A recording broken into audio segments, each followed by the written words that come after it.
If your wife left the house at 10 p.m., would you be concerned? No, because all I have to do is turn on the local news to find out what she's doing. My wife, Carol Martin, is a local nightly news co-host at a top local TV station in Birmingham. She's as gorgeous as she is smart, and many smart people are betting that her next job will be in a major market, perhaps Atlanta or Chicago. There is even talk that she may get an offer from a New York channel, which is the promised land for a news anchor. I'm Tom Bailey, by the way. Carol kept her maiden name for the broadcast. Many female announcers do this to separate their personal lives from their professional lives. I think you can tell how proud I am of her and how lucky I am to have married her. We met while we were both attending the University of Alabama at Tuscaloosa. As you might guess, she majored in broadcasting and I majored in marketing. We met at a fraternity party our freshman year and I was overwhelmed. She was tall, blonde, with curves in all the right places. Me? I'm a pretty outgoing guy, but I wasn't an athlete and wasn't destined to be the big man on campus. And for some reason, no one ever suggested I model for GQ magazine. But something happened between us, and we soon became a couple. I'm not going to lie and say everything was always perfect. We fought a lot and once broke up for 2 weeks. But by the second weekend, I was going crazy, missing her and cursing myself for letting it all come between us. I finally started running across campus to her dorm, hoping that she would forgive me and we could be together again. Halfway there, I looked up and saw her running in my direction. If there had been a movie camera here, it would have circled around the two of us as we hugged each other with tears in our eyes, vowing never to part again. We were, as they say, madly in love. By senior year, we were engaged. We were already living together in a small off-campus apartment, but at least we had the sense to wait until after graduation before committing ourselves to marriage. Besides, she wanted to have a big wedding, and her family was wealthy enough to indulge her. I was smart enough to realize that I should go along with her, so we were married in the Canterbury Chapel on campus in May, a week after graduation. Carol was fortunate enough to get a job at a local TV station in Huntsville as a weekend weather anchor. It wasn't a very prestigious position, but broadcasting jobs are hard to come by, even in small markets. It was a start, and Carol tried to make the most of it. After 6 months, she got the opportunity to report on air, and after a few more months, she moved to a full-time job. I managed to get a low-level job at a local advertising agency. The place was so small that I was doing double duty as an account representative and copywriter. It wasn't much, but it was good experience and much better than being unemployed. But she didn't have to stay there long because Carol's star was already rising. By the end of the year, she was offered a job as a reporter at the largest station in Mobile. Her good looks and persuasive personality attracted the attention of the station's management, and we moved to the Gulf Coast. I didn't mind being the tail end of our relationship. I knew what I was getting into from the moment Carol got her first on-air job, and my ego was strong enough to support her career. Of course, it didn't hurt that by the time we moved to Mobile, she was making more money than I was. The station management in Mobile was well connected with local advertising agencies, and with their help, I managed to get a job with one of the big firms in the city. The people there were pleasant, and I fit in without difficulty. Carol, meanwhile, was doing even better. She joined the station as a reporter, but when a vacancy arose, she was given the chance to be a weekend newscaster. People loved her, and the ratings for her newscast began to steadily increase. Soon she moved on to the coveted position of nightly news co-host. If viewers loved her as a presenter, they went into a frenzy when she announced on air that she was expecting a baby. They followed her in ever-increasing numbers through every stage of her pregnancy, and when our daughter Susan was born, the birth became news in its own way. While our beauty was growing and developing, the station used the opportunity to produce a documentary series about the challenges faced by a mother of a newborn baby returning to work, which won a regional Emmy Award. Given the success Carol was enjoying, it was no surprise that WXYY, a top station in Birmingham, called and offered her a co-host position. We had grown accustomed to the relaxed pace of life on the Gulf Coast and Mobile, and we were sad to say goodbye. I had made real friends at the agency where I worked, and I was truly sorry to have to leave them. But Birmingham beckoned, and we couldn't help thinking that if Carol did well there, even greater things were ahead of us. So we sold our cozy little house, packed our bags, and headed for the big city. Some might scoff at calling Birmingham a big city, but with a population of 1.2 million and the 40th largest media market in the country, Pittsburgh South was a major step up for Carol, especially in the broadcast media arena. After being so comfortable in Mobile, I was cautious about moving to Birmingham, but there was no need to worry. Armed with recommendations from my friends in Mobile and with the help of Birmingham Station, I was able to find a great job at the city's second-largest advertising agency. In fact, I can't say enough good things about the station's management. They hooked us up with a knowledgeable real estate agent who helped us find a great house in the suburb of Hoover. She also helped us find a great daycare for baby Susan. All in all, the move went much easier than I expected, and we settled into our new life quickly and painlessly. I have to tell you a little about our daily routine, because being the husband of a television journalist is not a normal way of life. I got up in the morning, made breakfast, and went to work, leaving Carol and Susan to sleep. Carol would stay in bed as long as Susan would let her sleep, and then get up and spend the morning with her daughter. After lunch, Carol would take Susan to Mrs. Alsop's house. Mrs. Alsop was a sweet woman who took care of Susan and the other two children, as well as her own daughter. She had experience in elementary school, so in addition to playing games, she introduced her charges to some of the concepts they might encounter in kindergarten and first grade. I would pick Susan up from work, bring her home, and cook dinner for us, including what could be saved so Carol could eat when she got home. After dinner, I would bathe Susan and read to her until it was time to put her to bed. Then I would read or watch TV until Carol finally came home. Often, she had to wake me up on the couch where I had fallen asleep. As for Carol, after leaving Susan with Mrs. Alsop, she would go to the station and arrive at 3 o'clock to begin preparations for the evening news. Then, while the news was on, Carol would go for makeup and one last check before the 6 o'clock broadcast. She and fellow anchor Ted Stevenson would get ready for the local news hour. After they finished, they'd have a light snack. They never ate closer to airtime to avoid embarrassing burps and regurgitations, and get ready for the 10 p.m. newscast. Normally, Carol and Ted took turns on the air at 10 p.m. Since the late news lasts only 30 minutes, only one anchor is needed. But lately, Don Sanchez, the news director, has been doing postmortems after the late newscasts, and Carol and Ted have had to stay late to analyze their performances and find ways to improve. Local news programs bring a lot of money to TV stations. Stations keep all the advertising revenue, and the station with the highest rating gets a premium, so competition is fierce. The higher the rating, the higher the premium, so stations are constantly looking for ways to increase their audience share. Being in the advertising business, I could understand why the station put so much emphasis on boosting ratings. But as a husband, I also felt the lack of time alone with Carol. Truth be told, with Carol working evenings and me working afternoons, it was always a challenge to find time for just the two of us, especially after Susan was born. Sure, we usually had weekends off, but we tried to find some time during the week as well. But lately, those evening meetings have become less and less frequent, especially after Don Sanchez instituted late-night autopsies. Even weekends have become less frequent as Carol has made more public appearances, showing the flag for the station. With rare opportunities for intimacy, it seemed that Carol and I lived more as neighbors than as husband and wife, as friends rather than lovers. Because our schedules didn't coincide, I rarely found an opportunity to discuss the situation with her, and she seemed reluctant to talk about it with me, I suppose, because there were no easy answers. Even though I wasn't happy with the situation, I didn't want to bring it up because I knew what I was getting into when I married Carol.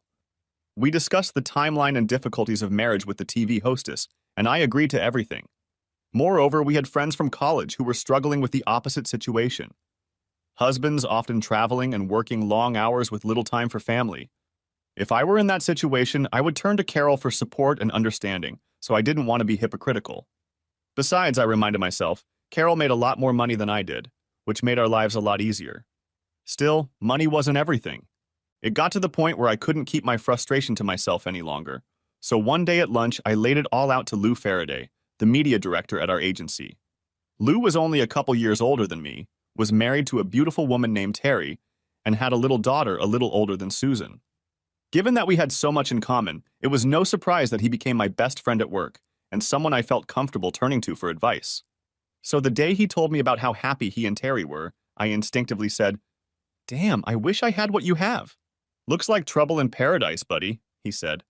"What's going on?" Then it all came pouring out, surprising me with how bad I felt. "I'm married to one of the finest women on television," I grumbled, "and I don't see her any more often than I see her fans on the news." Lou shook his head sympathetically. "Damn, Tom, this sucks. Can't you go on vacation sometime, or at least a long weekend? I bet your folks would love to keep Susan with them." "I thought about it," I said, "but Carol says Don Sanchez keeps pushing Ted and her to get the ratings up. They're his best viewers, and he's afraid their absence will lead to some ratings drop they can't make up for. Look, Lou replied, I've known Don Sanchez for quite some time. He's a talented news director and eager to succeed, but he's also a decent man. Maybe you should talk to him and see if there's anything he can do to give you and Carol some time together. I don't know, Lou, I sighed. I think Carol would kill me if she found out I'd contacted her boss. She doesn't need to know, Lou replied. Don's coming to the agency tomorrow to hear a presentation on the new viral video campaign we're working on. You know him well enough. I bet you can snatch a few minutes to talk to him after we're done. I don't want to ruin your mood, Lou, I said. My personal problems don't belong in the office. Don't be silly. This is just a preliminary meeting. Don wanted to see how we were progressing with the concept, and we invited him to stop by. This will be a great opportunity for you to pull him aside and talk about you and Carol. I was still wary, but I couldn't think of anything better to do. My resolve was strengthened that evening when Carol arrived even later than usual. She didn't even bother to wake me up on the couch where I had dozed off waiting for her. Instead, I woke up on the couch in the middle of the night to find the TV off and a wet pillow where I had drooled in my sleep. I dragged myself upstairs, undressed, and climbed into bed next to her sleeping figure. Shit, I thought. Now I won't even get a chance to kiss her goodnight. When I got to the office the next day, I was determined to do something to try to change the pattern our lives had become. So I kept my eyes on the conference room where Don Sanchez was meeting with Lou and a few of his guys. As their meeting began to dissolve, I poked my head through the door and waved at Don. He was clearly in a good mood. Hey Tom, how's my favorite news anchor's husband doing? He shouted to me. Hey Don, it's good to see you. Listen, do you have a couple minutes? I asked. Sure, what's on your mind? He asked cheerfully. I decided to take it easy. Hey, you need to give Carol a break. You're working her too hard, I said, frowning. But he took me seriously, and a look of concern appeared on his face. Did she complain? He asked quickly. No, she likes it, I replied. I am the one who suffers. I don't see her anymore. He relaxed. Oh, well, you knew she had a dangerous job when you married her, he joked. He could see that he was relieved that his star wasn't upset. Sure, I agreed, but all these special appearances and post-show autopsies really cut into her, and I's alone time. I tried to soften my complaint with a wink. Okay, he snapped back. We've probably overdone the showing the flag thing. I'll see if we can't lighten the schedule. And don't worry about the autopsies. We haven't done one since the last rankings came out. Have you seen how much we're outranking the competition? Station management is ecstatic. Speaking of leadership, he continued, I've got to get back there for my next meeting. It was good to see you. Keep pleasing your bride. With those words, he patted me on the back, turned and headed for the door, leaving me standing in his office. Back at my desk, all I could think about was when the last set of ratings came out. I checked my computer, our agency is a subscriber, and verified that the last rating had been published a whole month ago. If Don hadn't performed an autopsy in a month, what was Carol doing all those nights when she got home from work so late? That question shook me to the core. Maybe it was because I was already unhappy with our relationship. But the first thought that came to me was, she's having an affair. As soon as I thought about it, I realized I was wrong. Carol loved me, and although the relationship was a bit strained, she wouldn't do anything that would jeopardize our marriage. Besides, there were plenty of other perfectly reasonable reasons why she might have stayed away like that. Maybe she just wanted to unwind a little, maybe stop in for a late-night snack. Maybe she had fallen behind on fan mail and was trying to catch up. There were tons of reasons she could have been late. So why didn't that make me feel better? At that moment, Lou poked his head through the door. Hey, I saw you talking to Don. Did he give you any relief? I'm not sure, Lou. I guess I won't know until I talk to Carol. He gave me a perplexed look, but when I didn't say anything else, turned to leave. Okay, buddy, let me know if there's anything I can do. For the rest of the day, I was like a zombie. I went about my business. Anyone who passed by my office would have thought I was working hard. But I couldn't concentrate on any of my projects. My thoughts kept returning to what Don had said. I tried to remember exactly what Carol had said when I asked her about the late hours. Most of all, I was thinking about what I was going to do next. Part of me wanted to confront her and demand an explanation. But no sooner had I chosen that option than another part of me thought about how stupid I'd look if the explanation turned out to be completely innocent. Accusing her of having an affair certainly wouldn't improve my relationship with Carol, I knew. And as I rationalized my fears, another voice in my head started calling me a wuss for not asserting myself and demanding the truth. By the time I left work to pick up Susan, I was no closer to solving the problem than I had been before. The only silver lining was that I now had an active, demanding 4-year-old in my arms, and being her daddy took up almost all of my attention and energy for the next few hours. Perhaps she sensed my mood, because she was unusually clingy that evening and didn't want me to stop reading to her in bed. Finally, she fell asleep. As I tiptoed out of the room, I looked back at her sleeping, innocent face and was surprised to find tears welling up in my eyes. How sad it would be if her mom and dad were getting a divorce. Emotionally exhausted, I went back to my room and sat down in front of the TV. At that moment, I realized that I didn't have the energy for confrontation. For a whole hour, I watched some pointless police drama, but after that, I couldn't remember anything about the plot. Then the news came on, and I watched my beautiful wife recount the day's events. Looking at her carefully made-up face during the talking head footage, I remembered how I had been so enamored with her all those years in college. Of course, this bright, beautiful woman wouldn't cheat on me. It was well past midnight when I heard her car pull into the driveway and she got out of the garage. When she saw me, she looked surprised. "Oh, I didn't realize you were still up." I got up from the couch, walked over to her, and hugged her. "I just wanted to see you. I've missed you. You're awfully late tonight." She gave me a quick kiss and pulled away to bend over and take off her shoes. "Yeah, sorry about that. Don held us up again because of one of his damn autopsies," she said. "I'm very tired, dear. I'm going to head to bed." Without waiting for me, she turned and headed up the stairs. I turned off the TV and sat in the dark. Oh, God, I thought. She just lied to me. Once again, the argument between the warring parties raged in my head. Maybe she wasn't lying. Maybe Don really did call for another screening session. That doesn't make any sense. Don told you today that he hasn't held a session in a month. And after you brought it up, he certainly wouldn't call a special session today. I didn't want to believe that my wife was cheating on me. But I also didn't want to be an unwitting cuckold who hid his head in the sand rather than face the truth. What was the truth? When I went up to the bedroom, Carol was sound asleep. I lay down beside her, but sleep wouldn't come to me. The next day, I stopped by Lou's office and asked him to have lunch with me. When he looked up at me, he must have seen something in my face that stopped him from his usual witticisms. "And Lou," I added, "please plan on a long lunch." Now he looked at me very seriously, but only nodded and said, "Sure thing, buddy." I dropped by his office around 11:15 and suggested we have lunch at a place a couple miles from the office, where we were unlikely to see anyone else from work. We drove to the restaurant in silence. I didn't want to get into a conversation and stop, and he realized I wasn't interested in small talk. When we ordered our lunches, I hesitated for a moment, not knowing where to begin. He looked at me sympathetically and said, "It's Carol, isn't it?" His comment was like cauterizing a boil, and all the unpleasant, contagious stuff seemed to pour out of me. He listened silently, letting me spill out all my fears and insecurities. When I eventually ran out, he shook his head. "Damn, I never would have believed it. I thought you and Carol had the happiest marriage in the world." "Me too, Lou, me too," I nodded sadly. "So what are you going to do?" he asked. His simple question seemed to crystallize my thoughts. I knew I had to do something. I couldn't just sit there and agonize anymore. "Lou," I said, "the only thing I can think of is to go to the station and see for myself what's going on there. If I'm wrong and everything is perfectly innocent, hopefully I'll be able to sneak out of there undetected, and Carol will never know what an insecure idiot I've been." "What if you're right?" asked Lou quietly. "I don't know, Lou, but at least I'll know where I stand. It's better than the agony I'm going through right now." "What about Susan?" he asked. "I've already thought of that," I told him. "When we get back from lunch, I'll call Mrs. Alsop and ask if she can keep Susan late tonight.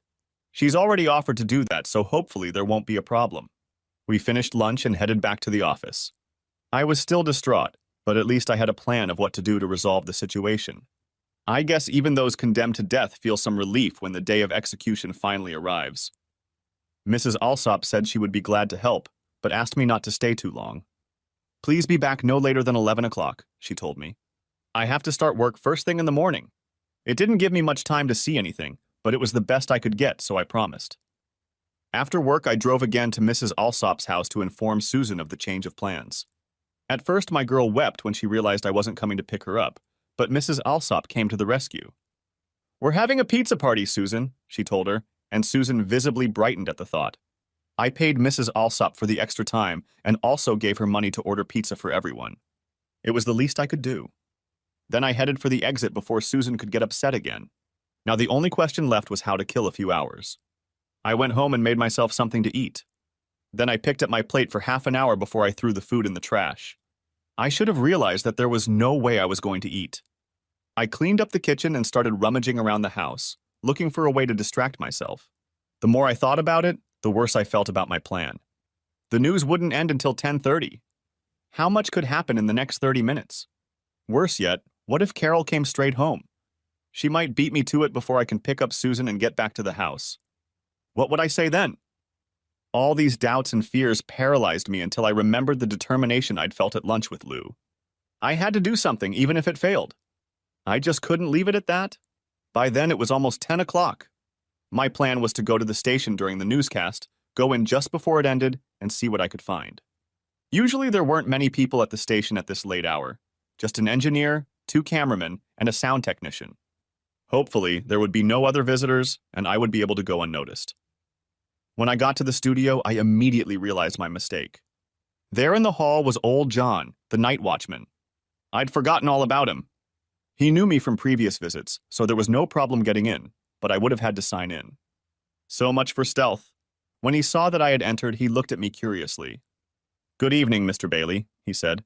"Come to see the news?" "Right," I said and signed the log. He looked at me with a strange sympathy. "There won't be a problem, will there?" "Oh no, of course not," I quickly replied and walked back to the studio. What did he mean by that? I wondered. And then it hit me. He knows. Oh shit. I returned to the set and peeked through a gap in the blackout curtains. The news had just ended, and Carol was taking down the lavalier microphone. Then she headed toward her dressing room. I circled the studio to follow her, but to my surprise, Carol didn't go to her dressing room, but headed down the hall to the green room. The green room is where guests can wait and rest before going on the air. But the 10 o'clock news never has guests, I thought, and indeed the whole room was plunged into darkness. When she opened the door, however, I saw that one of the table lamps inside was lit and discerned a male figure sitting in one of the chaise lounges. Then the door closed, and no light or sound came from inside. My heart was pounding, and I didn't know what to do. The door was unlocked, and I could burst in and demand an explanation. But if it was an innocent encounter, if Don Sanchez was there, for instance, Carol would never forgive me. If I stayed outside, I'd never know what was going on. I was just about to rush inside and end the aftermath when I remembered something. There was a small window on the far side of the room that allowed station personnel to unobtrusively check on guests without disturbing them. In fact, it was Carol who had pointed it out to me when she gave me a tour of the station when we first arrived. I quickly headed in the direction where the observation window was. As I walked, I checked the time. Damn it. It was already 10:45. I would have to leave quickly to make it to Mrs. Alsop's house by 11 o'clock. I moved down the darkened hallway and saw a faint light coming through the small observation window. As I peered through it, I saw Carol clearly. I had never seen such a set of underwear in my life. She was encased in a tight embrace with a man as if she belonged to him, which I suppose at the moment she did. I pulled out my cell phone and started taking video. The lighting was low, but the black underwear seemed to make the light on her skin much brighter. I knew what was coming next, and I wanted to end it right here and now. But as I turned and headed back toward the door, I glanced at the time. It was almost 11:55. Damn it, I had to pick up Susan. I ran down the hallway to the lobby and nodded to Joe, heading for the front door. "I'm sorry, Mr. Bailey," he said. Damn, I thought, does everyone but me know what's going on? I jumped into the car and sped toward Mrs. Alsop's house. When she let me in, I found my Susan asleep.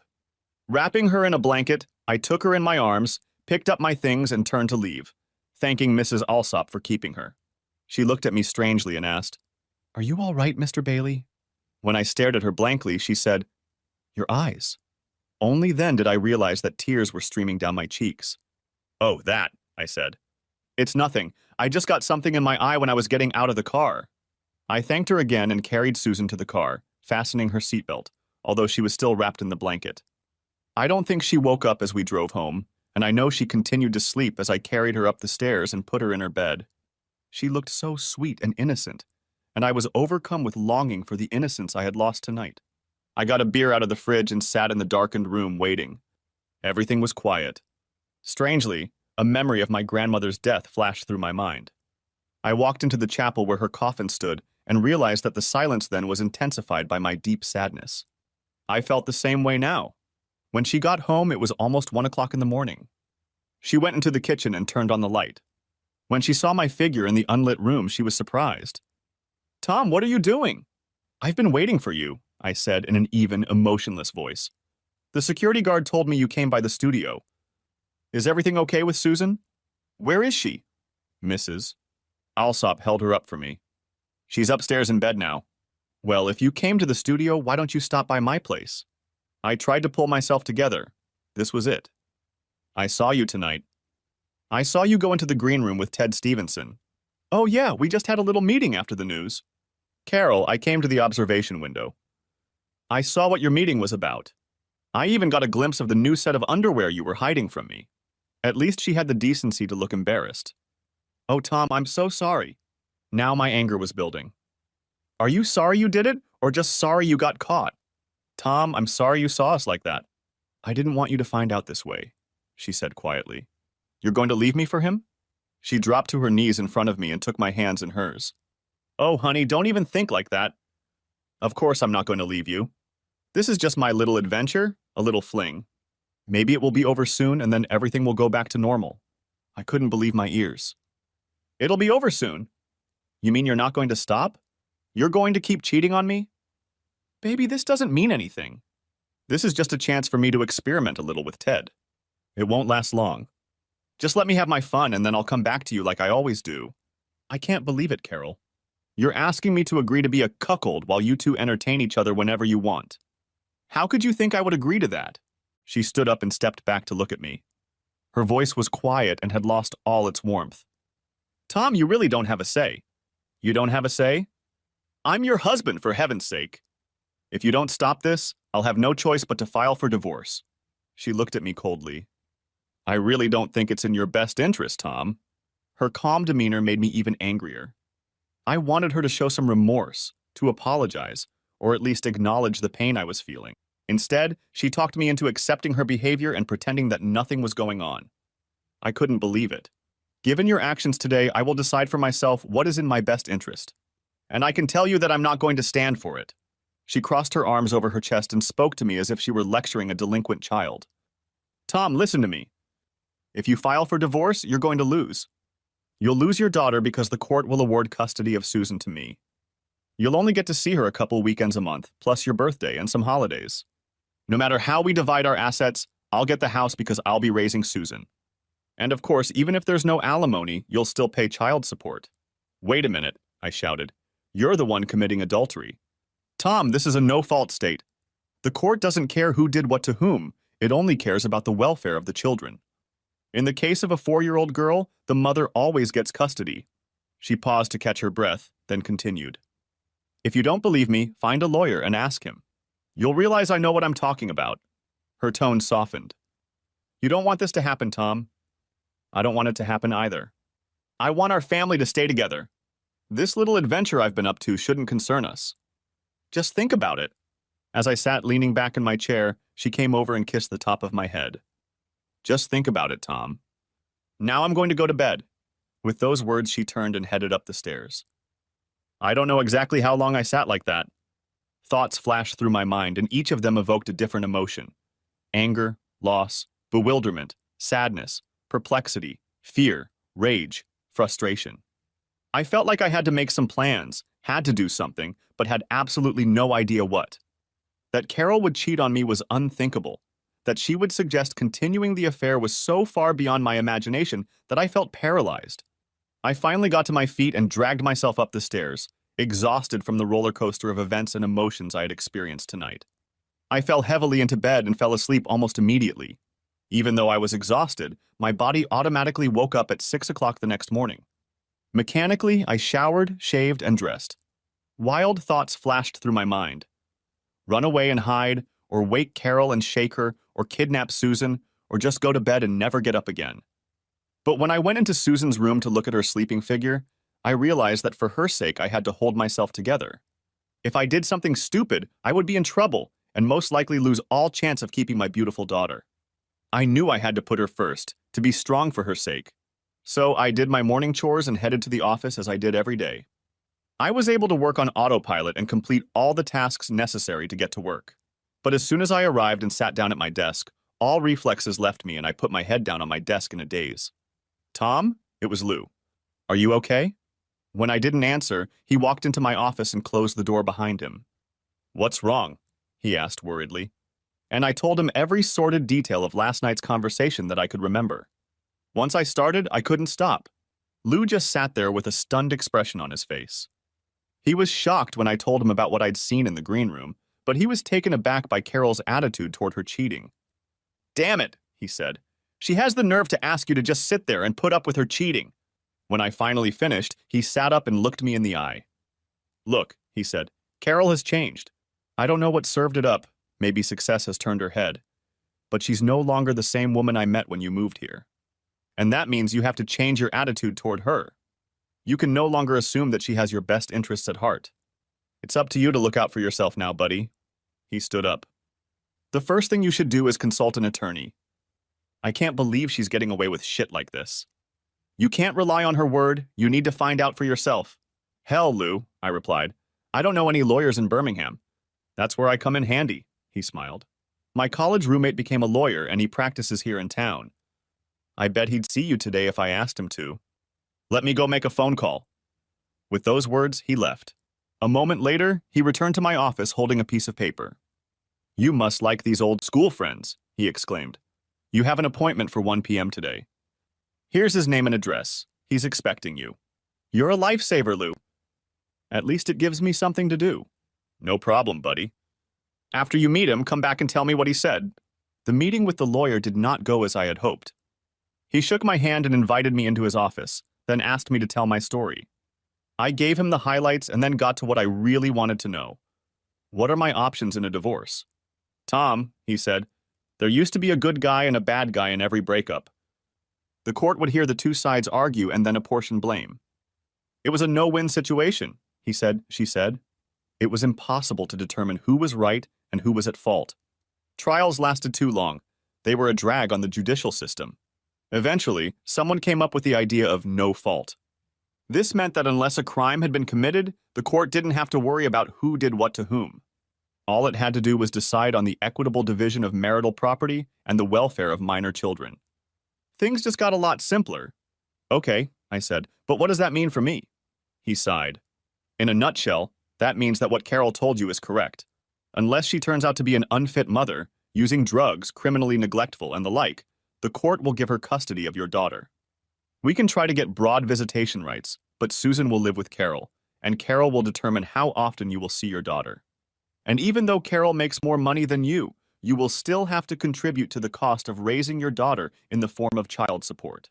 What about the house? I asked him. He shook his head. Well, you both bought the house, so it's a joint property to be divided between you. But the court's primary concern is the welfare of the child, and the court doesn't like children being unnecessarily removed from the house. So the most likely outcome is that Carol will remain living in the house until Susan turns 18. After that, you both can put the house up for sale and divide the equity according to the final property division judgment. But for the next 14 years, the house will belong to her. But in a few years, she'll probably move on to another media market, I objected. Then you can sell the house. But until that happens, it stays put. I sat back and shook my head. Damn it, she knew exactly what she was talking about. I'm screwed. I'm sorry, he said to me as we shook hands. It's not always fair, but that's the law. As I drove back to the office, I felt like I had been sent to purgatory. I couldn't understand what sin I had committed, but I was sure I was being punished. Lou was eagerly awaiting my return, but with the look on my face, he already knew how it was going to end, and I didn't need to say anything. Damn it, Lou, I said. It's just not fair. She's put me in a predicament and there's nothing I can do about it. She can act like a whore, and unless I want to give up my daughter and my home, I'm going to have to suck it up and put up with it. I started pacing around the office. I'm beginning to understand why some men destroy their wives. Don't even joke about that, Tom, Lou said quickly. I know you want to cut her out of your life, but if something happens to her, I don't want to have to testify that you made threats here. Okay, I agreed. I can't and would never do anything like that. It's just that I feel like an ancient mariner and she feels like an albatross around my neck. As I passed the window in my office, I looked out and groaned. Across the street was a billboard that had just gone up. It had a huge picture of Carol and Ted Stevenson staring at me, with the caption, Birmingham's choice for the 6 o'clock news. See? I said to Lou, pointing at the billboard. I can't get away from her even here. Lou walked over and looked at the new sign. WXY definitely likes the rating these two are getting. Then a strange expression came over his face. Interesting, he muttered. Then he turned to me. How desperate are you to find a way out of this trap you've fallen into? Not desperate enough to resort to violence, I said. No, we're not going to commit a crime, at least I don't think so. But I have an idea that might solve your problem. The two of us sat and talked for the next hour. Several times I told him that he was crazy and that we could never do it. I pointed out to him that even if we did, it wouldn't work out. I reminded him that if things went badly, Carol would demand a divorce from me and would be vindictive as hell. To all of this, Lou kept asking, so how much worse off will you be than you are now? Thinking about it, I realized two things. First, I was stuck in a position that I absolutely could not bear, at least not for long. Second, I really had no choice but to do something truly desperate. Okay, Lou, I'm in. Perhaps as I left the office in the afternoon, my words sounded quite decisive. But as I drove to Mrs. Alsop's house to pick up Susan, I was overcome with doubt. I risked losing my daughter if I tried what Lou was suggesting. Wouldn't I be better off just swallowing my pride and living as a cuckold? Doing nothing was the easiest solution, no doubt about it. My thoughts and my stomach continued to churn as I brought Susan home and began to prepare dinner. For once, I'd left the TV off. I didn't think I could watch Susan and Ted interacting on the set, especially after what I'd seen a few nights before. Just as I was getting Susan ready for bed, I was surprised to hear Carol's car pull up. I knew it wasn't her turn to anchor the 10 o'clock news, but I assumed she'd stay to be with Ted. But then she came through the door, picked Susan up in her arms, and carried her delighted daughter to bed. I could hear the two of them laughing and giggling as Carol read story after story. Tears came to my eyes. This was what it was like in our house before everything went wrong. When Carol finally came downstairs, I looked up and said sincerely, "That was very nice of you. She misses you very much, especially before bedtime." "I know," she said, "and I missed her too." I wondered if she was having second thoughts about the new lifestyle she'd chosen. But all those hopes were quickly dashed in the next minute. The look on Carol's face now reminded me of a mother about to lecture her child on an unpleasant subject. "Tom, I wanted to come home early today so I could tell you about what's planned for next week." She took a deep breath and then continued. "I'm taking a vacation for next week. I've talked to Don Sanchez and he's fine with it. What's more, he advised me to take some time off. He says our ratings are so high that we can afford it." I was pleasantly surprised. A week together might be just what we needed to rebuild our marriage. "I'll have to check with my boss tomorrow, but I think I can get some time off," I said. "What do you mean?" She sighed. "You're not participating, Tom? Ted and I are going away alone. We're tired of having to sneak around. This is a chance for us to enjoy each other without worrying about anything else." I was stunned. I just sat there staring at her, not believing what I was hearing. I've already cleared it with Mrs. Alsop. She'll keep Susan all day next week. All you have to do is drop her off on your way to work and pick her up at the usual time. She reached into her purse and pulled out a piece of paper, which she held out to me. "Here's all the information about where I'll be staying if you need to contact me. I'm sure Susan will be fine, but just in case. We're leaving on Friday. Maybe you can take Susan to the park for the weekend. She loves that. We'll be back on Sunday during the week and things will go back to a normal schedule." She looked at me a little unsure. I still hadn't said anything. "Okay, if you don't have any questions, I'm going to bed early tonight." Then, to my utter amazement, she came over and kissed me on the top of my head like I was a little kid. "Thanks for taking care of everything, honey," she said, and headed up the stairs. Oh my God, I thought. This has to be the most humiliating experience of my life. I was literally shaking with anger. There was no doubt in my mind. I had to do something to regain my manhood. Lou's crazy plan suddenly seemed like the best option. Friday, I got off work early. I wanted to be sure to see Carol before she left on her little trip with Ted Stevenson. I had already made arrangements with Mrs. Alsop to keep Susan overnight. If there was any yelling or swearing, I didn't want Susan to be exposed to it. I had already checked Carol's closet in the morning and found her suitcases, so I knew she would have to come home to pack. That would give me the opportunity I needed. When her car pulled into the driveway, I settled into my favorite chair in the living room and waited for her to come in. She opened the door and headed straight for me. She knew I was home because she'd seen my car in the garage. "What are you doing here?" she asked. "Is Susan okay?" "She's fine. I said soothingly. She's at Mrs. Alsop's. Then why are you here? She asked again. I wanted to make another attempt to convince you not to go away with Ted this week, I told her. She put her hands on her hips in frustration. I've already told you I'm going to go off and have my little affair with Ted Stevenson, and there's nothing you can do about it. As soon as we get back, it'll be over and everything will go back to normal. You just have to be patient and give me a chance to get it out of my head. But Carol, I whined, what about our wedding vows? What about leave everyone else behind? Those wedding vows were written in another time and place. No one believes all that nonsense anymore, she said with irritation. But you're talking about adultery, I insisted. I don't want you to dishonor our marriage. Her impatience and irritation were clearly growing. Tom, we don't need to discuss this anymore. If I want to go and entertain Ted Stevenson, I'll do it whether you like it or not. That's what I want to do. It has nothing to do with you and me. But I didn't want to do that. But Carol, what about your fans? All those people who watch you every night? You know they won't approve of what you're doing. I've clearly taken it too far. I don't care what my fans think. They're just a bunch of redneck dorks. Look, she went on, in 6 months to a year, I'll leave this provincial town and get a job in a real city where the streets don't turn down at night. In the meantime, what people here think means nothing to me. Now please stop pestering me. I've already made up my mind. I have to go and pack or I'll be late. And if you can't stand seeing me with Ted when he comes to get me, I suggest you get out of here right now. I stood up, slumping my shoulders. I'm sorry, Carol. I'm sorry for everything.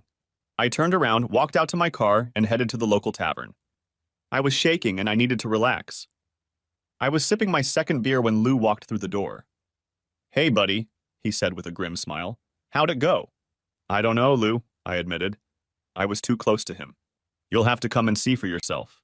Not until I try the same thing you did, he said firmly. After he finished his beer, we both got into my car and drove back to the house. As I expected, Carol was long gone. We walked to my room and he sat down at the computer. When did you buy this thing back in the Stone Age? He asked. Nevertheless, with a few keystrokes, he was able to do what he wanted. Okay, he said, pointing at me. Let's see what we've got. He pressed another key, and Carol's image appeared on the screen. We listened as Carol flatly rejected my pleas to fulfill my wedding vows and told me exactly what she planned to do to Ted Stevenson. What a bitch, I heard Lou mutter under his breath. Then he listened to Carol's story about her fans and the city where she works, and the look on Lou's face became jubilant. We got her, man. That's a lot better than what we were hoping for. When the playback ended, Lou pressed another button, and we watched Carol again, but this time from a different angle. The second camera is very important, Lou said. It gives more realism. When the second playback ended, he FTP'd both files to his office. Then he pulled out a flash drive and made a copy of them. Backup copy, he said. Finally, he went to the bookshelf behind my chair and pulled out the 2 small cameras we had so carefully set up that morning. Once we were done with that, we both got in my car and headed back to the tavern so Lou could get his car. But when we got there, he surprised me by insisting that I follow him home. Edie's already made a big dinner, buddy. If you don't show up, she's going to be really pissed. I'd planned to spend the night alone, but Lou didn't want to hear about it. So I reluctantly got behind the wheel of his car and followed him home. When we walked through the door, Edie came up to me, gave me a hug, and kissed my cheek without saying a word. I wasn't sure if it was friendship or pity, but either way, I appreciated it. I'm sure dinner was wonderful, but I don't remember much of it. In truth, I was just picking at the dishes Edie had prepared while Lou and Edie exchanged concerned glances. After that, they led me into their den, and Lou opened another bottle of wine. We sat and drank until Edie couldn't hold back any longer. I'm so angry and disappointed, Carol, I don't know what to say. She always seemed so sweet and loving. When did she turn into a selfish slut? Success seems to have changed her, and now she thinks she can do whatever, and with whomever, she wants. She turned sharply to Lou. Look, do whatever you can to help Tom. I don't like to take sides when friends divorce, but this is different. Carol is out of line, and we have to help Tom keep his daughter. She looked at her husband again with a piercing stare. And if you get hit on by one of those slutty models or TV personalities you have to work with, you better say no, or I'll come after your balls with a butcher knife. Lou and I laughed at Edie's threat, but I wasn't sure if she was exaggerating just to prove a point. We continued talking and drinking into the night, and eventually I collapsed on their couch. I vaguely remember Edie covering me with a blanket and patting my arm. The next thing I realized was the morning light coming through the picture window and the horrible taste in my mouth. Lou lent me a toothbrush and razor, and I did my best to make myself look half decent. By the time I was done, Edie had already made a big breakfast, and I sat down at the table with them. My appetite was a little better that morning. I guess my instinct for self-preservation kicked in. When I had finished and thanked them fervently for their kindness, Lou took my hand. "Look, Tom, leave everything to me. I've got a lot to do this weekend, and I need to get started. All you have to do is pick up Susan and get out of here. I'll keep you posted all the way." "Lou, I don't know what I would do if you weren't here," I said sincerely. With those words, I hugged him awkwardly and then headed home. I had one more thing to do, and I wasn't looking forward to it. When I got home, I checked our address book to get Ted and Missy Stevenson's number. When I called, the answer was, of course, Missy. "Hi, Missy, this is Tom Bailey, Carol's husband.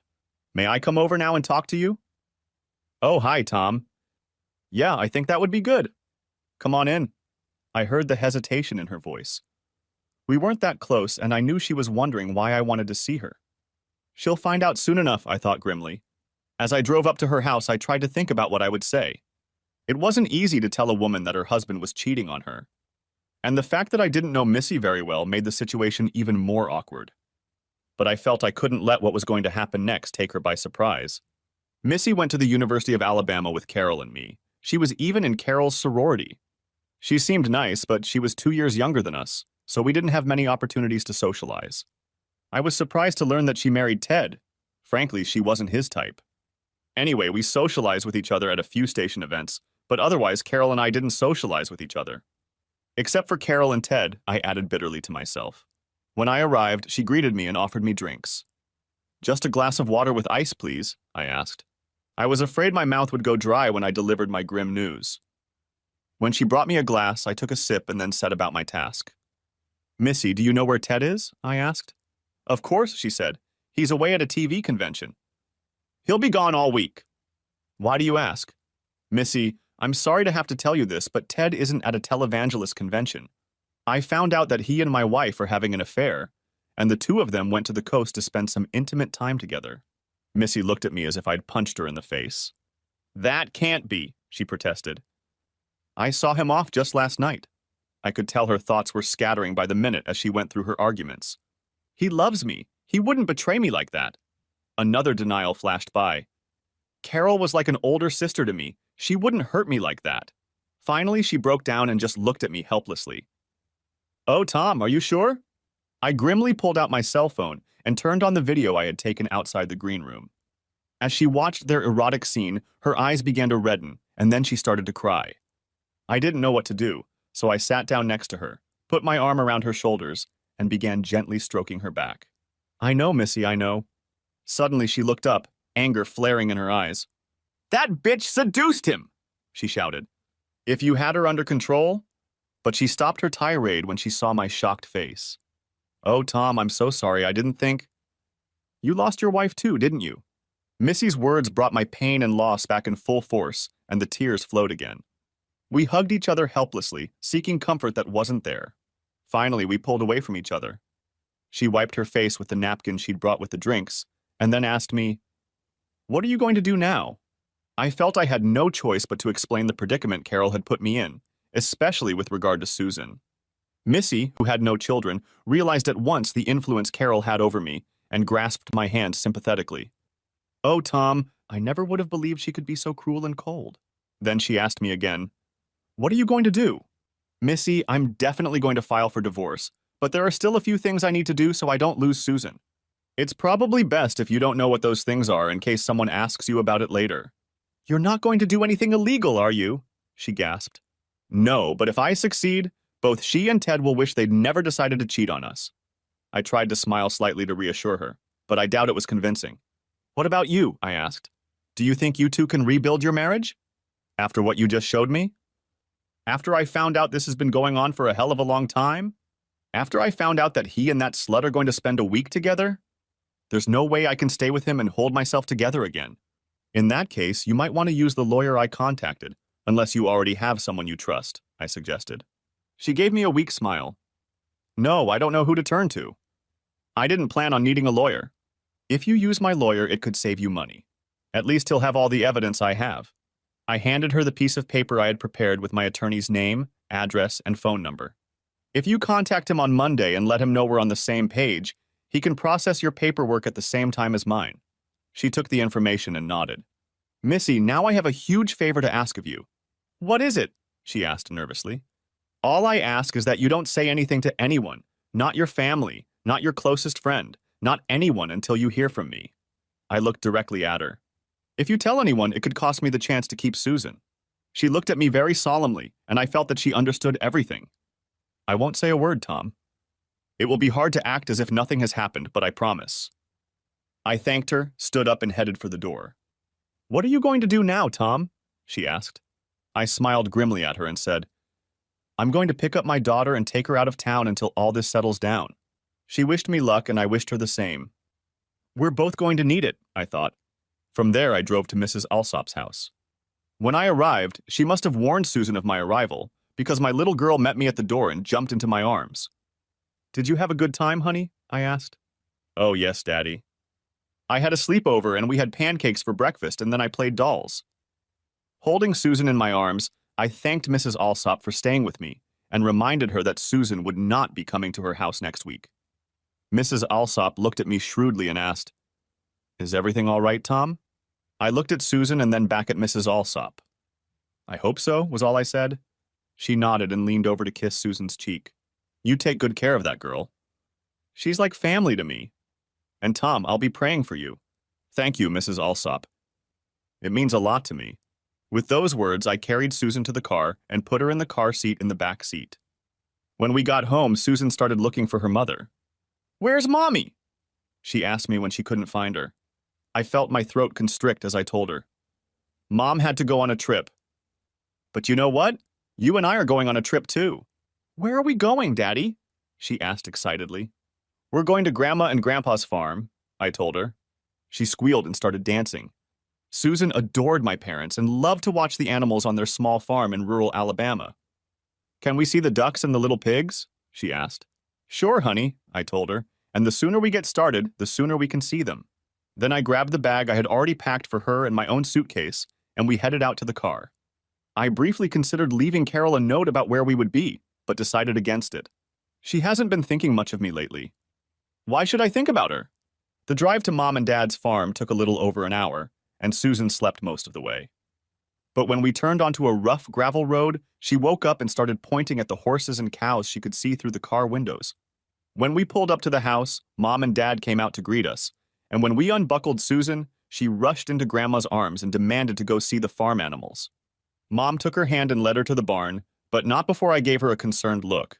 I took my bag, Dad took Susan's bag, and we went into the house to get them into my old bedroom. After that, Dad brought me into the kitchen and offered me a glass of fruit tea. It was already sweetened, and its flavor reminded me of my childhood. It seemed like those days were a long time ago. Okay, Tom, what's going on between you and Carol? Asked Dad bluntly. He'd never been one for small talk, and I could see the worry in his eyes. Let's take a walk, Daddy, and I'll tell you all about it. I had been waiting for this conversation ever since I called them and asked if we could come and stay for a week. They loved Carol and considered her the daughter they never had. I was sure how it would affect them. As we walked along the fence, I began to tell him the whole sordid story. He was silent most of the time, but I could see the pain in his eyes when he looked at me. Several times he gasped at what I had to tell him. Finally, I finished. There were tears in his eyes. I just can't believe Carol could do this. She's always been so good to your mom and me, and such a good mother to Susan. How could she become so callous and selfish? He turned and looked at me carefully. You know I've never doubted you, Tom, but could this be some kind of misunderstanding or a joke? I realized he was in denial and grasping at straws, but it was still a little uncomfortable. Then I thought, if I were him, I'd have to ask the same questions. Hell, I still have a hard time believing it myself. I reached into my pocket and pulled out my phone. I queued up the video I had taken in the green room and held it out to him. Watch this, Dad. When he took the phone, I reached over and pressed the arrow to start the video playing. He muttered to himself in a half-whisper. I can't make out almost anything that... Oh my God. I saw the picture come into focus. Carol's nearly naked body broke free from Ted Stevenson's embrace and began sliding down his torso, reaching for his belt, unbuckling it, and then unzipping his pants. I took the phone from him, and he stood there helplessly, his shoulders slumped and his face tense. Then he grabbed me and put me in a tight hug. "Oh, son, I'm so sorry. It hurts me so much to see this, I can't even imagine how you felt." We stood like that for a few more minutes, and then we turned and started walking back to the house in silence. He kept his hand on my shoulder the whole way. As we approached the house, I turned to him and asked, "Dad, can you tell Mom?" "I don't think I can do that." He nodded solemnly. "I'll do it," he said. Mom and Susan were in the kitchen having a snack when we came back. Mom looked at Dad, and when she saw his face, she was scared. She started to speak, but Dad raised his hand to stop her. "Son," he said, "why don't you take Susan to the pond so she can see all the little ducklings?" Hearing this, Susan jumped up and started tugging on my arm. "Let's go see the ducks, Daddy." "Can we go?" I nodded gratefully to Daddy and led Susan toward the pond. When we got back to the house, I saw that Mom had been crying. She wiped her eyes with a towel as we entered the house, then came over and hugged me tightly. "I love you, Tom. Dad and I will be there for you no matter what happens." "Thanks, Mom," I managed to whisper. Looking over her shoulder, I saw Dad and said, "Thank you, Dad. That means so much to me." We stood like that for a long time, and the silence was clearly beginning to bother Susan, who couldn't understand what was wrong. Then I turned to her and said, "Okay, Susan, let's go unpack. Then we need to wash up and get ready for dinner." That broke the spell, and she took my hand and began to walk nimbly back to our room, leading me behind her. I told myself that I would never lose my daughter, no matter what. The next day was Sunday, and we all went to the old Baptist church that Mom and Dad had attended for many years. As they say in the village, I had been an apostate for a long time, but I was glad to be in church again, to hear the familiar words and sing the old hymns. In the evening, I got a call from Lou. He brought me up to speed and told me all about what he had been doing that weekend. As I listened to him, I realized that no matter what happened, I was lucky to have a good friend like Lou, and that I would be indebted to him for a long time to come. I tried to tell him this, but I was uncomfortable expressing my emotions in the awkward way that men do in such matters. He brushed it off. "You would have done it for me." But he understood what I wanted to say, and I knew it. Then his tone changed. "Okay, Tom, so far this has all been just fun. Are you ready to put it into action? Once we get started, there's no turning back." I did not answer him at once, but paused to consider what we were about to do. There was no guarantee of success. In fact, even if we succeeded, it could still end badly for me. And if the whole thing blew up in my face, things could get ugly very quickly. I might very well have to work on my parents' farm. But then I thought about everything that had happened in the last 2 weeks. Through no fault of my own, Carol had humiliated me, put me in a position I couldn't bear. Even if I decided to subject myself to her desires, there was no guarantee that the situation wouldn't come to light, or happen again. And if it did, what would Susan think of me when she was old enough to understand? I didn't want to be such a model of a father to her. No, I thought, Carol had me cornered, and I had no choice but to fight back. And by God, that's exactly what I'm going to do. "Lou," I said, "let's do it." He must have realized what I was thinking just now because he didn't say anything while I sat there pondering. But when I told him I was ready, he simply replied, "If anything, Edie thinks you're doing the right thing." That kind of cheered me up. Now he was all business. "Do you have access to a computer?" I laughed and said, "My ancestors may live on a farm, but they don't live in the 1800s. "Okay, then I'll call you with information on where to find him tomorrow." "Why don't you just email me the link?" said I. "I can easily log into my email from here." "No," he said. "I don't want anyone to know about this. Just wait for my call tomorrow." That was goodbye, and I went to make sure Susan was sound asleep in her new bed. Keeping an eye on her had become my most important job. Lou called me mid-morning Monday morning. "When you get a chance to get some privacy at your computer, go to YouTube and type WXY into the search engine," he told me. "You'll find it. After you watch it, get back to me and tell me what you think." Mom and Dad took Susan out for a walk, so the timing was perfect. I went to the website and started searching. There were a bunch of videos, but one called WXYY co-host Carol Martin shares her personal philosophy on love and marriage caught my eye. When I pressed it, the familiar theme music for the 6 o'clock news came pouring out of the speakers, accompanied by the standard opening number that WXYY used every weeknight.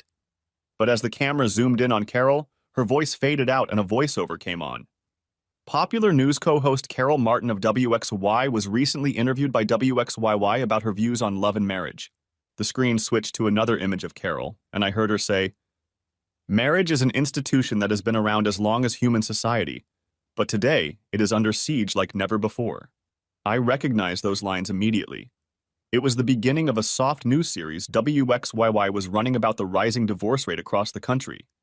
But instead of continuing the series, which actually aired a few months ago, the voiceover came back. What are your views on the sanctity of marriage, Carol? Suddenly, the scene shifted to our den, where Carol stood and spoke. Wedding vows were written for another time and place. No one believes all that nonsense anymore.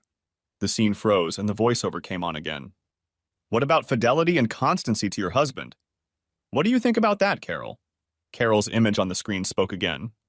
If I want to leave and hoot Ted Stevenson, I'll do it. That's what I want to do. Ted Stevenson's image flashed on the screen so that the viewer was left in no doubt as to who Carol was talking about. The invisible announcer returned. What about the public's opinion? Do you think most of the people of Birmingham who watch your news program would agree with you? Carol spoke again. I don't care what my fans think. They're just a bunch of boobs and redneck dorks. The announcer smoothly filled the sudden silence. That's certainly a controversial point of view, Carol. Aren't you concerned about how it might affect public opinion? Carol's image on the screen quickly prompted an answer. Look, in 6 months to a year, I'll leave this provincial town and get a job in a real city where the streets don't turn down at night. In the meantime, what people here think means nothing to me. Without a shadow of irony or judgment, the unseen voice continued. So you intend to engage in a sexual relationship with your fellow anchor, Ted Stevenson? Carol's response was unequivocal. I've already told you that I'm going to go off and have my little affair with Ted Stevenson, and there's nothing you can do about it. But this time, instead of a scene of Carol talking to me in our room, her voice came through on a video I was shooting on my phone in the green room. And as with my father, the scene went from two figures entwined in the darkness to a clear image of a barely clothed Carol dropping to her knees and beginning to undress the unmistakable figure of Ted Stevenson. The stage froze on the erotic scenes, and the voiceover returned for the last time. Now Birmingham viewers were left with only one question. Where are Carol and Ted this week? Then the WXYY news theme came on, the screen filled with a view of the newsroom with empty chairs, and the video faded out. I leaned back in my chair, feeling a strange mixture of triumph and sadness. I grabbed my cell phone and called Lou. Apparently, he recognized my number because he said in response to the call, "Well, what do you think?" My God, Lou, you're a genius. This is going to be brutal. This video will cut her career open like a carving knife on a Thanksgiving turkey. Not bad, eh? I have to admit, I'm proud of it, he said cheerfully. I began to feel a twinge of guilt, remembering what I had just seen. Do you think we were too rough on her? Look, he said vehemently. Did she or did she not say all these things to your face? Yes, I replied, but... No buts, he cut in. She's turned into a selfish monster, and we need to show that to the rest of the world. Then his tone changed. Look, Tom, you're a good guy at heart. I think in many cases you'd rather suffer yourself than make someone else suffer. But if you don't, it won't be you who suffers, but Susan. She'll grow up with Carol as her role model. You don't want that, do you? I swallowed hard. You're right, Lou. There really is no choice here. Thanks for helping me not to be confused. So, I said, what do we do next? Do we send out mass emails with a link to the video or what? The beauty of the virus is that you don't have to do anything special to spread it. Once there is a source of infection, the flu virus spreads unaided and very soon there is an epidemic. This video is our source of contagion. I may drop a hint to a couple people who like to gossip, but beyond that it will spread on its own. You just have to be patient. Okay, Lou, you're the expert on these things. Just keep me informed. For the next few days, Susan and I had a wonderful time visiting Mom and Dad. Susan had been to the farm before, but only for a day or two. Now that we had a whole week at our disposal, Dad and I wanted to give her a real sense of how the farm worked, and Susan began to learn where our food came from. At the same time, Mom took Susan into the kitchen and introduced her to cooking. Our food at home was more like open the package and heat the contents than real cooking. Mom cooked almost everything from scratch, and Susan loved to stand on the stool next to her and help add ingredients and stir them in large bowls. All in all, it was a wonderful week for Susan, during which she was exposed to many things she would not have encountered in our city life. Meanwhile, Lou called every day to keep me updated on how the snowball was starting to roll down the mountain straight at Susan. On Tuesday, he even chuckled when he informed me that Edie had learned about the video from a woman she worked with. On Wednesday, the video became a topic of discussion at the weekly Kiwanis meeting Lou attended. He swore he wasn't the only one who brought it up. In Thursday morning's paper, a local media columnist devoted a few short lines in her column to the video, mentioning it in vague terms. At the end, she wrote the following: "And the question on the minds of all of Birmingham this week is, where are Carol and Ted?" When he called me Thursday afternoon, Lou couldn't contain the glee in his voice. I talked to our media officer who handles WXYY. He said the whole station is in a panic. They're starting to get calls from other news outlets trying to interview Carol and Ted about the video, and the people at WXYY don't know what to do. Apparently, Don Sanchez is gone for a few days this week too, and no one knows where he is or how to contact him. On Friday, Lou directed me to an article on the media blog Gawker.com. It reported on the furor two WXY news anchors had caused in Birmingham and linked to a YouTube video. The article ended with a prediction that heads might roll. I called my attorney that morning and told him to file for divorce. I also arranged with him to have Carol served on Saturday at the country house in Gulf Shores, where she and Ted were spending time. It would cost me some money, but I figured it would be worth it. My hunch was more of a bet on certainty because I knew what Lou's next move would be. I also called Missy to let her know that I was filing for divorce and wanted Carol to be served with the summons on Saturday. I asked her if she wanted Ted to file at the same time. "No," she replied calmly. "I plan to do it myself when he finally gets home." I wished her luck. Other local Birmingham TV stations were insanely jealous of WXYY's success. They had learned of the gossip earlier in the week and smelled blood in the water when they viewed the video online. The only problem was how to play the story. Lou gave them the answer. He informed the news producer at the second highest rated channel that I was filing for divorce. This tidbit represented a real news event that they could use at their discretion without having to report what was essentially gossip. Then my attorney went on the sly. When the TV station reporter called to confirm the filing, the lawyer told her that the papers would be served on Saturday, and he managed to reveal the location where it would take place. Suddenly, the hounds were up in arms. The news director decided the story was too savory to ignore and decided to go full force. The station contacted the court server assigned to serve Carol, and they agreed to coordinate. Once everything was settled, the station manager authorized sending a video crew and lead reporter to Gulf Shores on Saturday. Lou called me Saturday morning with more news. Apparently, Don Sanchez had finally been contacted. He had cut his vacation short and was trying to make arrangements to get back to Birmingham as soon as possible. Lou's contact at WXY told him that everyone at the station was terrified. No one knew what was going to happen. Lou also advised me to be sure to watch the evening news on a competitor's station. "I think you'll find it interesting," he said with sarcastic understatement. Saturday is usually a slow news day, so TV stations are often grasping at straws for content. Apparently, that was the case that Saturday, because the news about Carol and Ted was the top story. The co-host, a somewhat smarmy type, went on the air with a picture of Carol and Ted behind him. It was a shot of a billboard I had seen from my office window the week before. All this week, many Birmingham residents have been concerned about the question, where are Carol Martin and Ted Stevenson of WXYY? In an exclusive piece today, we managed to find them in Gulf Shores, where they have been hiding all week.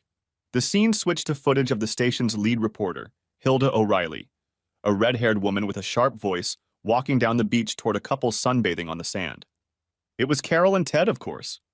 Neither of them heard the reporter, cameraman, and microphone operator until Hilda walks up to them and starts asking loudly, "Carol Martin, Ted Stevenson, what can you tell us about your relationship and the stories that are going around in Birmingham?" Carol let out a small exclamation of surprise and turned around to see who was talking to her. When she did, it was clear to the audience that she was sunbathing topless. When she saw the small crowd and the video camera, she cried out again and hastily covered her breasts, which of course were blurred on the TV screen to meet FCC standards. She turned away to match her bra to her bikini, and as she bent over to put it on, she discovered that her bikini bottoms were thongs.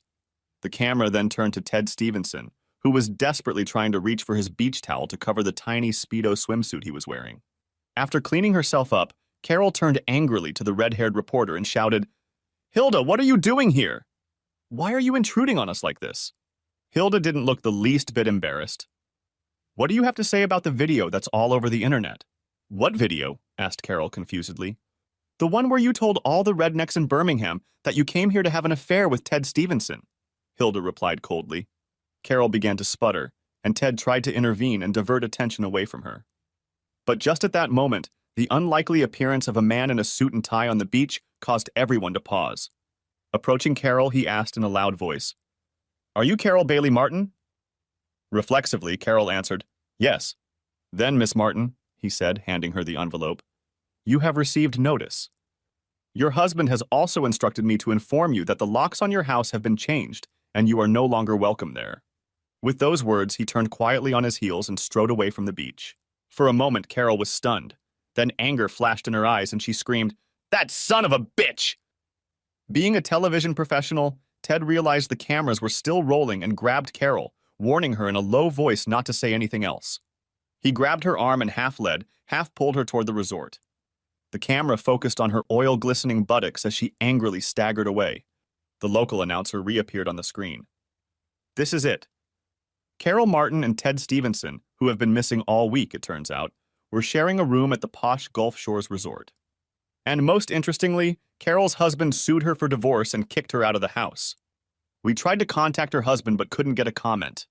They couldn't contact me because Susan and I were safe at my parents' farm, and I was going to stay there for the rest of the week.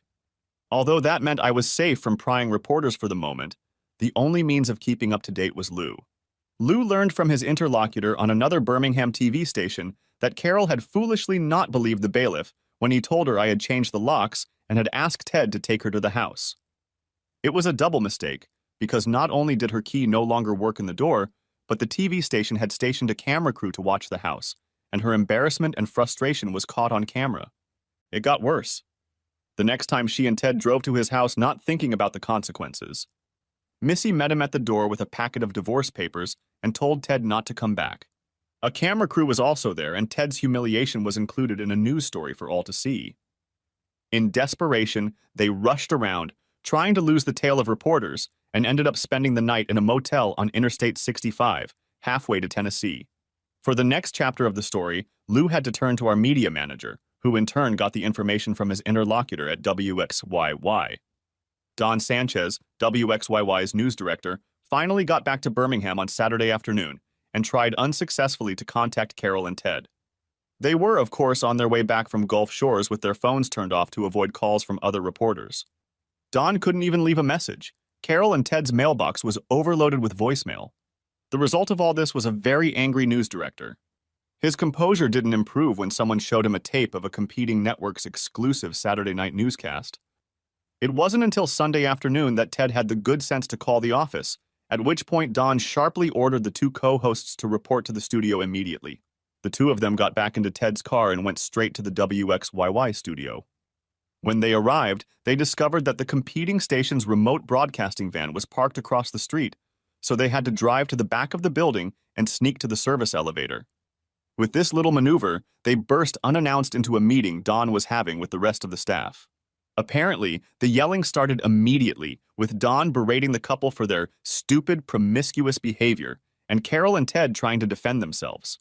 Finally, Don had had enough, and in front of the entire group, he told Carol and Ted that they were fired. "What?" screamed Carol. "You can't do that. We have a contract." Don went into executive mode and replied very coldly. "If you check those contracts, you'll see that there's a morals clause in them, requiring you to behave according to the norms of society." "What we do in private is nobody's business," Carol snapped back. Don, who was a practicing Catholic, stood up and leaned across his desk toward her. "When I was at Mass at the cathedral this morning, the priest spoke about the sanctity of marriage and the sin of adultery.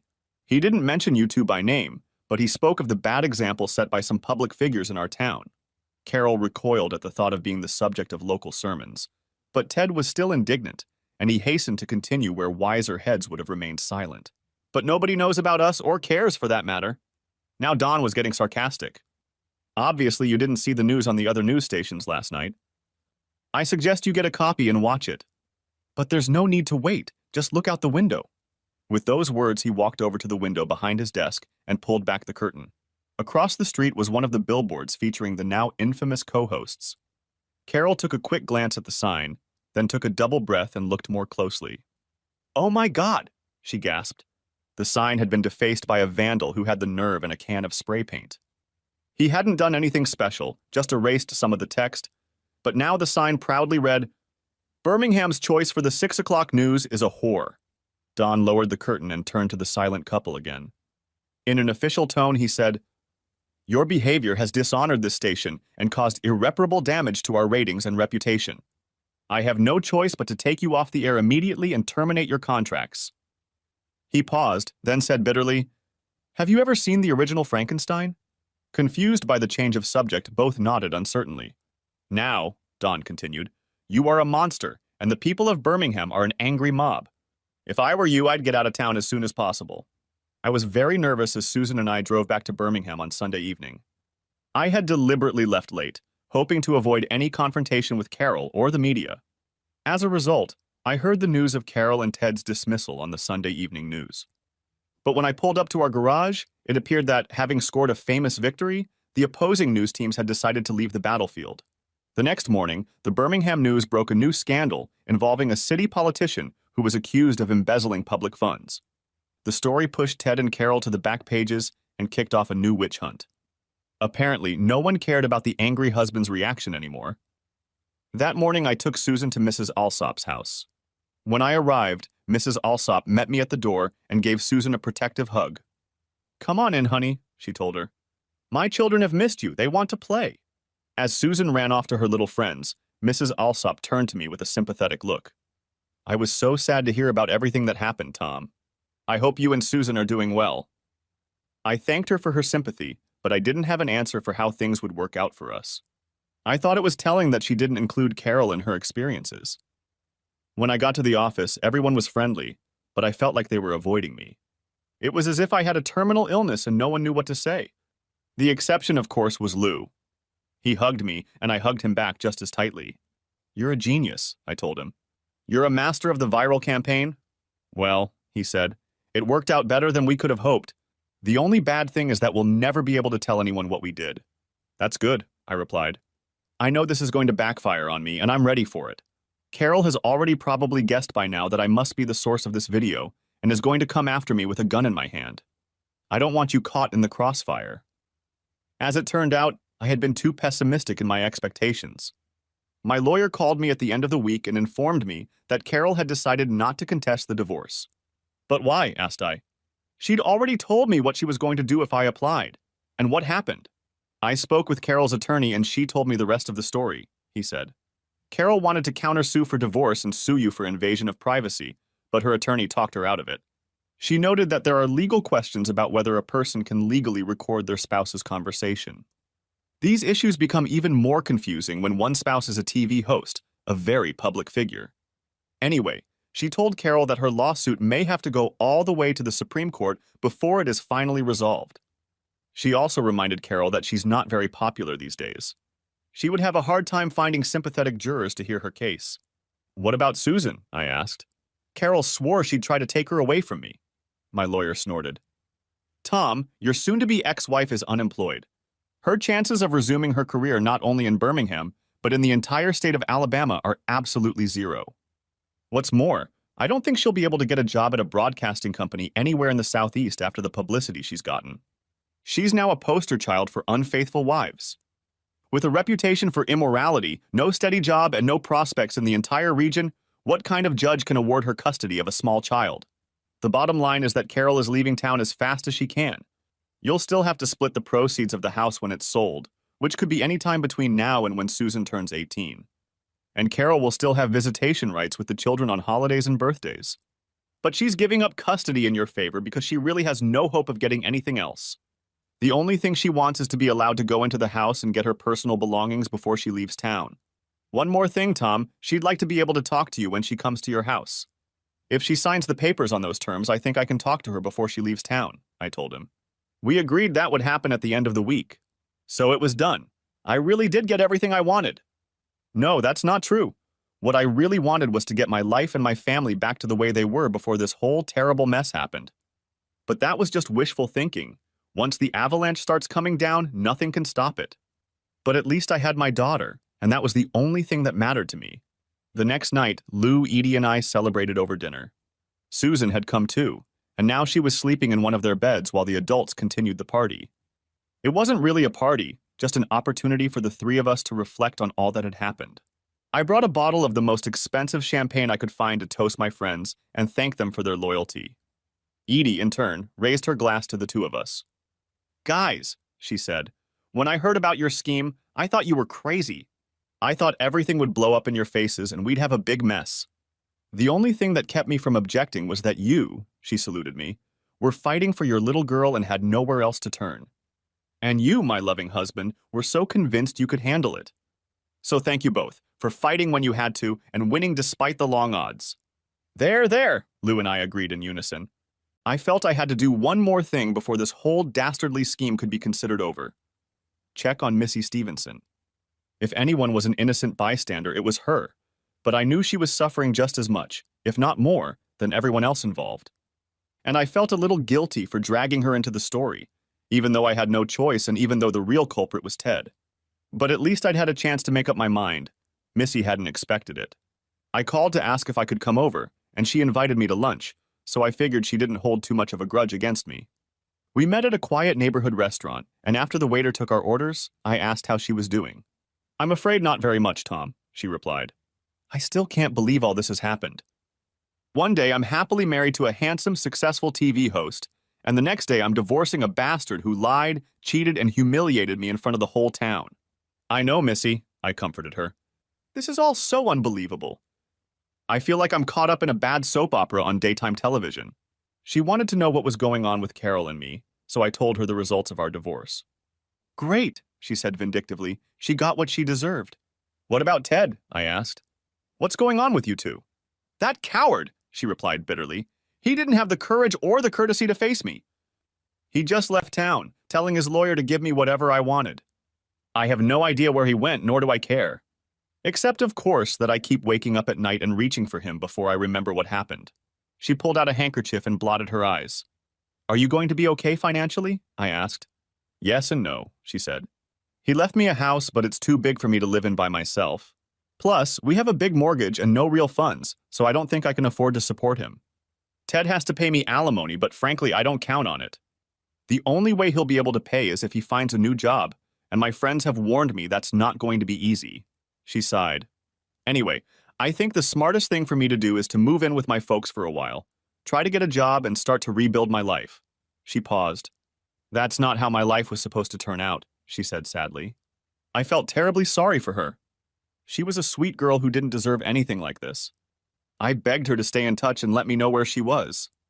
I really like Missy and I hoped she could pull through. She deserved it. The only thing left was Carol's visit, and I wasn't looking forward to it. The anger and resentment I'd felt earlier had subsided with the success of our viral video campaign. I felt like I had at least partially regained my manhood, and I no longer needed to fight with her or gloat over my victory. As a result, I decided to do something nice for Carol. I arranged for Susan to be with me when Carol's time came.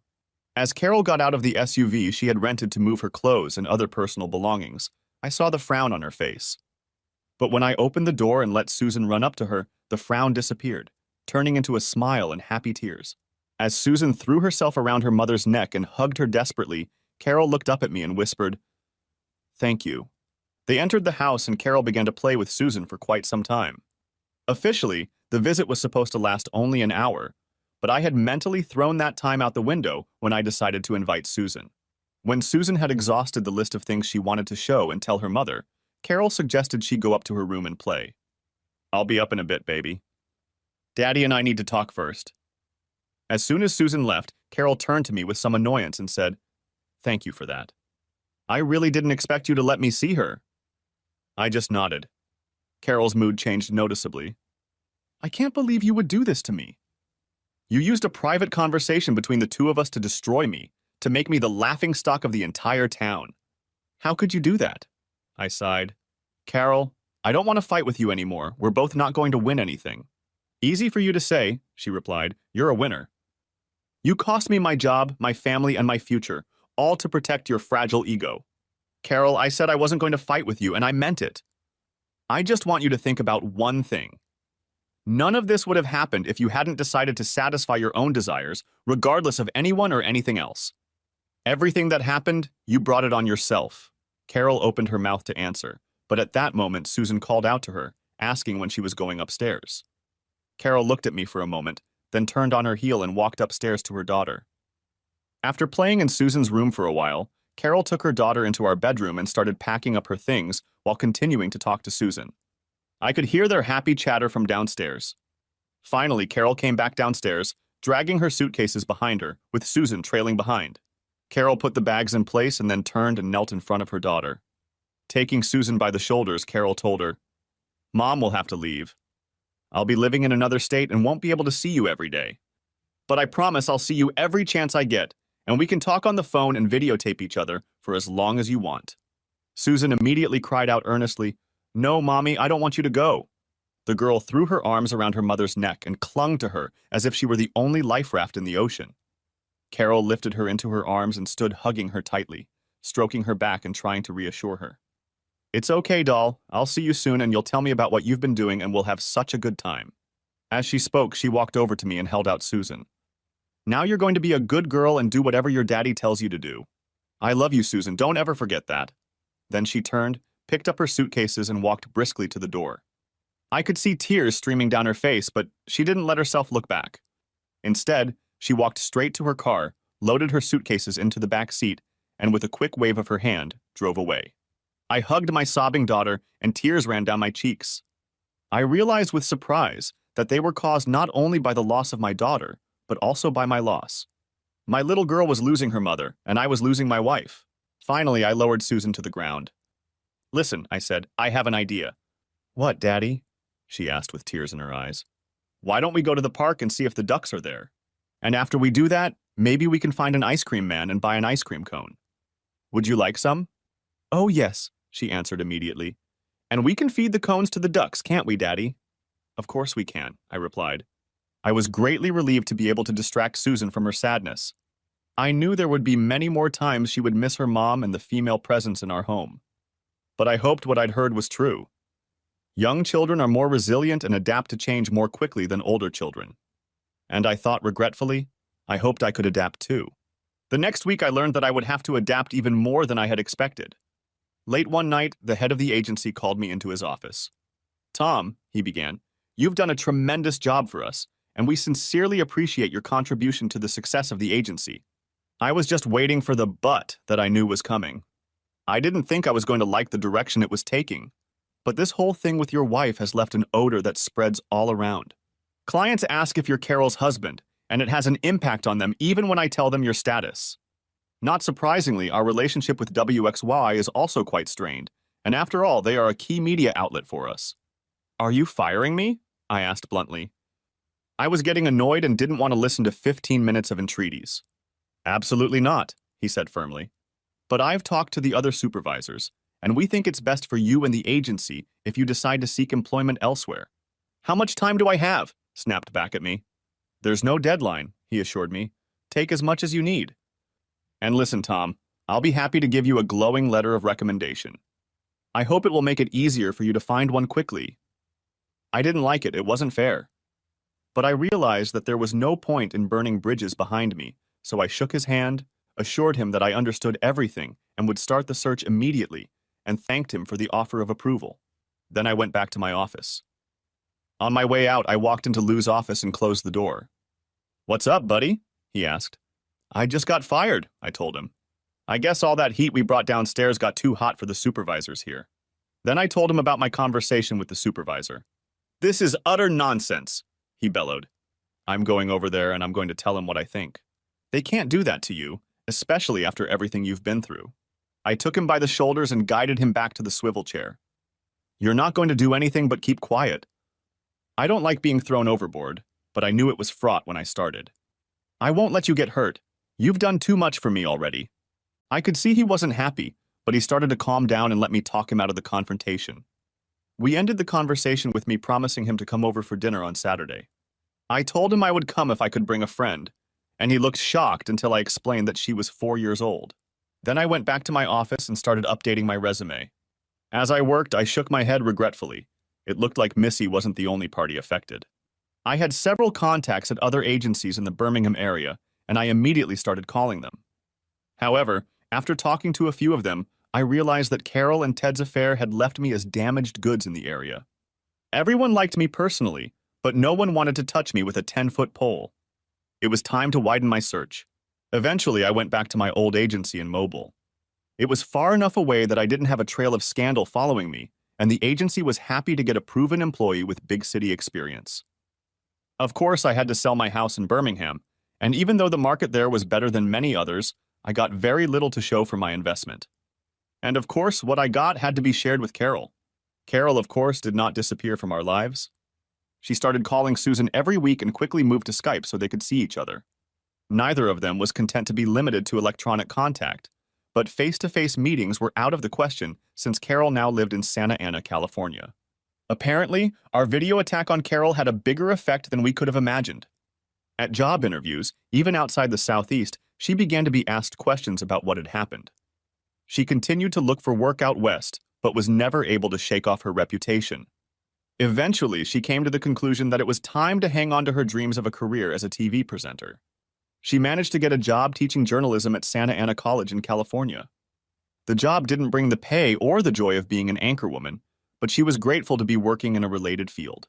When I finally reconnected with my old agency in Mobile, I was faced with the next task of finding a place to live. My new employer put me in touch with a real estate agency, and they assigned a new agent, Marilyn Elliott, to show me several properties. I was supposed to meet her at the first house on the list, but when I pulled up to the address, she had already overtaken me because she came to the front door as I was parking. Something about her appearance seemed strangely familiar, though the name Marilyn Elliott meant nothing to me. When I got close enough to be sure, I exclaimed in surprise, "Mrs. Stevenson." She smiled and came over to greet me. "What a pleasant surprise, Tom. When I saw your name, I thought it might be you, but I figured it was just a coincidence." "Oh, and Marilyn Elliott is my maiden name, but everyone who knows me still calls me Missy." Missy had a list of half a dozen houses she wanted to show me, and as we went from place to place, we recounted to each other everything that had happened in the last few months. I didn't realize that Missy's family lived in Mobile. She had moved there shortly after Ted left. Apparently, the new career she had started was in residential real estate. I, in turn, told her my story, which ended with my firing from the Birmingham agency and subsequent move to Mobile. When I mentioned Susan and the need to find a preschool for her, Missy got excited. "I know of several places that I'm sure would be perfect for her," she told me. "I also know of some great children's activities in the area that I'm sure she'll enjoy. You'll have to introduce her to me." Then she blushed, perhaps feeling that she was speaking too frankly. I was glad for any help that would help Susan move into her new home and neighborhood. I really enjoyed our conversation, and as the afternoon and our day of exploring drew to a close, I asked Missy if she could join me for dinner. Just to talk about the houses we had seen, of course. She quickly agreed. I had never paid much attention to Missy before. She was 2 years behind Carol and me, so I had only limited contact with her. And when Carol came to WXY, Missy was married to Ted. But now, listening to her over dinner, I found myself wondering. She had always been pretty, but not glamorous like Carol, but like a girl from the neighborhood backyard. Now I found her not only attractive, but smart and easy to talk to. She was unaffected, speaking simply and sincerely. After spending a long time with many television personalities, I found Missy's simplicity and naturalness very attractive. Our conversation returned to the subject of real estate, and she asked me which of the houses we had seen today I liked. I told her there were several that I liked. I then asked which one she would recommend. I expected her to recommend the most expensive house we'd seen. After all, she's a commission-based salesperson. But she surprised me by pointing to a sheet describing a more modestly priced house. "Why this one in particular?" I asked. "Oh," she replied ingenuously, "that's exactly where I'd like to live." Then she realized what she had said and was embarrassed. The thought flashed through her mind. That would be nice. I won't belabor the point. Missy and I were married, and yes, we lived in a house she liked. I was apprehensive about how Susan and Missy would get along together, but my fears proved unfounded.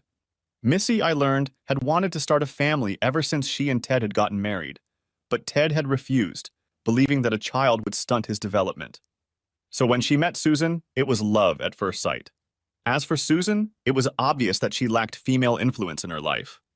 When Missy started showing up at our house, Susan treated her like a duck to water. Even before we were married, Susan started calling her Missy's mom, and soon Missy was dropped. The summer after the wedding, I did something I had long thought I should do. The three of us flew to Los Angeles so Susan could see Carol again. My plan was simple. Susan would spend a week with Carol, and Missy and I would go sightseeing in Los Angeles. None of us had ever been there before, and we were looking forward to being typical tourists. At the end of the week, the three of us will reunite and fly home to Mobile. I hesitated to broach the subject with Missy. No second wife could be happy enough to have her husband dating his first wife again. Besides, Missy had good reason to dislike Carol, given everything that had happened. But when I hesitantly brought it up, Missy simply said, "I think that's a great idea." I think she was more confident in our marriage than I thought, and perhaps a little more mature about what had happened than I was. Anyway, we arrived at John Wayne Airport, and Carol was there to meet us. Although I had seen her face many times on Skype, I almost didn't recognize her standing in the terminal. She had a short haircut and was dressed in what I would call business casual clothes. It turned out that a lot had changed. Susan suddenly became very shy, clung to Missy's waist and hid her face. But Missy gently nudged her toward her mother and whispered encouraging words in her ear. Finally, Susan let go of her arms and hesitantly walked toward Carol, picking up speed as she approached, and finally hugged her.